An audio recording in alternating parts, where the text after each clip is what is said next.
136번 문제를 보겠습니다. 자, 선생님이 문제를 읽고 문제에 따라서 그림을 그려놨는데요. 학교에서 올림픽 공원까지 가는데 7반이 먼저 버스를 타고 이만큼 가는 동안 8반은 이렇게 걸어갔겠죠. 버스의 속력은 60이고요. 그죠? 버스의 속력은 60. 7반이 먼저 60으로 가다가 내려서 4로 걸어갔고요. 8반은 4로 걸어가다가 버스가 와서 오 땡큐 그러고서 60으로 버스를 타고 갔습니다. 전체 거리는요, 전체 거리는 9km 떨어져 있고요. 결론은 같은 시간에 도착했다라는 게 가장 중요한 정보입니다. 같은 시간에. 그러면 이건 시간 방정식으로 문제를 해결해야 되겠구나라는 생각을 하셔야 되겠습니다. 시간 방정식으로 문제를 해결해야 되겠구나. 그러면 먼저 7반이 먼저 60으로 달리는 동안 8반은 어그적 4로 걸어갔고요. 그 다음에 얘가 4로 가는 동안 이제 버스가 열심히 달려서 역전해가지고 결국은 꼬린 지점에 똑같이 도착한 거죠. 잘 생각해 보시면 60하고 4로 가고 60한테 같은 시간에 도착했다는 소린 60으로 달린 시간이 서로 똑같다는 거죠. 또 4로 걸은 시간이 서로 똑같다라는 거죠. 그러면 4로 달린 시간이 서로 똑같다면 간 거리도 똑같겠죠. 그죠? 그러면 지금 문제에서 요구하는 것은 뭐냐면 7반 학생들이 버스를 내린 지점, 7반 학생이 가다가 버스를 내린 지점 여기죠. 그죠? B죠. 요게 B지점이 7반 학생이 내린 지점이죠. A지점 뭔가요? 8반 학생이 탄 곳이죠. 탄 곳. 그래서 문제에서는 버스를 내린 지점과 탄 지점이 학교에서 얼마나 떨어진 곳이냐 이거죠. 다시 말하면 요 지점과 이 지점 A와 B 지점을 알려달라는 소리네요. 그죠? 근데 어쨌든 학에서 A까지의 거리는 금방 말했듯이 같고 B에서 올까지도 같아요. 이유는 금방 설명했습니다. 60, 4 같은 시간에 도착했으므로 4로 달린 거리들이 같을 수밖에 없다는 거죠. 그래서 문제에서 요구하는 것을 X라고 놨습니다. 간 거리를. 오케이? 그러니까 일단 어디를 X로 놓은 거냐면 학에서 A까지를 X라고 놓은 거죠. 그러니까 이 부분을 X라고 놨습니다. X. 그럼 여기도 X겠네요. 그죠? 그러면 어쨌든 학에서 A로 간 건 X, B에서 올로 간 것도 X라고 놨습니다. 왜? 같으니까. 같은 거리를 갔으니까. 그러면 이제 거리는 X라고 놨고요. 그러면 여기서부터 여기까지 걸린 시간, 여기서부터 여기까지 걸린 시간은 당연히 같겠죠. 그죠? 자, 이제 다시 상황을 버스의 입장으로 돌아와 봅시다.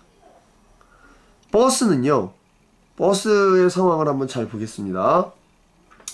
버스는 여러분들 빨간색으로 할 때는 잘 보이는지 모르겠지만 버스가 이렇게 버스의 상황을 볼게요. 버스가 이렇게 갔다가 다시 백을 해서 여기서 태우고 다시 이렇게 갔습니다. 그죠? 그럼 버스의 상황을 보면 버스가 어떻게 하냐면 이렇게 갔다가 다시 백을 했다가 여기가 A 지점인 거죠. 여기가 B 지점인 거죠. 이 녀석이 이걸 다시 꼬린 지점까지 이렇게 간 거예요. 그러면 여기 우리 7반 학생들이 B에서 올림픽 공원으로 가는데 여기서부터 출발해 여기가 도착하는 시간과 오케이? 자, 시간이 뭐죠? 다 B에서 올로 가는 시간 7반이죠. 7반 7반이 B에서 올라가는 시간과 또 이번엔 버스가 여기서 내려주는 순간을 생각해보세요. 버스가 이 학생들을 7반을 여기서 내려줬잖아요. 내려주고 버스는 백을 해서 여기서부터 해서 여기까지 왔잖아요. 그죠? 그러면 버스가 움직인 시간, 버스는 속력이 몇이에요? 60이죠. 그죠? 어쨌든 버스가 어떻게 움직였냐면 B에서 A로 갔다가 다시 올로 간 거죠. 그죠? 이때까지의 시간은 서로 같다는 거죠. 생각해보세요. 버스가 내려주는 순간 얘는 걷기 시작을 했고 얘는 다시 갔다가 태워서 돌아왔는데 어쨌든 같은 시간에 도착했다는 거잖아요. 잘 생각하셔야 됩니다. 자, 그러면 식을 한번 정리를 해보면 시간과 시간이 같다로 일단 문제를 해결할 건데요. 시간은 어떻게 구하더라? 잠깐만 했을까요? 시간은 속력분의 거리라는 거 다 알고 있죠. 속력분의 거리라는 거 다 알고 있습니다. 그럼 시간은 여기서 속력이 몇이에요? 얘가 걸어가는 속력은 4로 걸어가고 있습니다. 그죠? 그 다음에 거리는 x죠. 이거 x라고 놓기로 했잖아. 자, 또 이번에는 버스가 움직인 시간을 보면 버스가 움직인 시간은 어떻게 되나요? 여기서부터 여기까지. 그죠? 그 다음에 다시 A서부터 여기까지. 그러면 A서부터 올까지는 거리가 몇이게? A서부터 올까지는 전체가 9고 여기가 X니까 아하 9 빼기 X겠구나. 근데 AB가 문제네요. AB. 요 AB는 어떻게 될까요? AB. 요 AB 구간. 잠깐만 한번 고민해 볼까요?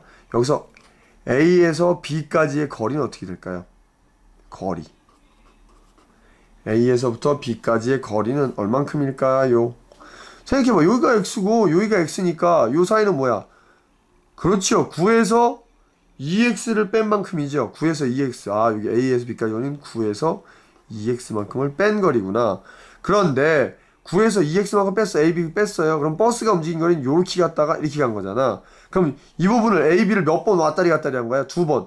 자, 그럼 정리합니다. 간 거리가 9-2X가 요 구간인데 요를 왔다가 다시 요까지 갔지. 그 다음에 X만큼 간 거잖아. 그러면 여기서 2배야. 왜? 다시 갑니다. 버스가 갑니다. 그러면 9-2X. 다시 B로 갑니다. 9-2X. 그 다음에 여기로 B에서 올라갑니다. X.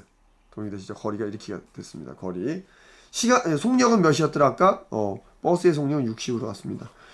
자, 결국은 시간이 같다라고 놓고 문제를 풀 수 있는 거죠. 이제부터는 계산할 일만 남았네요. 그럼 계산을 쫙 잘 하시면 선생님 계산을 안 써줍니다. 계산을 하시면 결국은 72x는 72라는 값이 나와서 따라서 x의 정체는 1이다 라고 나옵니다. 그런데 문제를 다시 한번 확인해 보셔야 되겠죠. 문제에서 요구하는 것은 8반 학생들이 버스를 탄 지점은 8반 학생들이 버스를 탄 지점이 어디더라? 여기죠. 요 A잖아요. 그럼 A가 학에서부터 8반 A까지의 거리니까 그 녀석 X는 1이라고 우리가 금방 쉽게 구했던 것이죠. 그 다음에 일단 요거만 정확하게 알면 나머지 문제 푸는데 어려움이 없을 것 같습니다.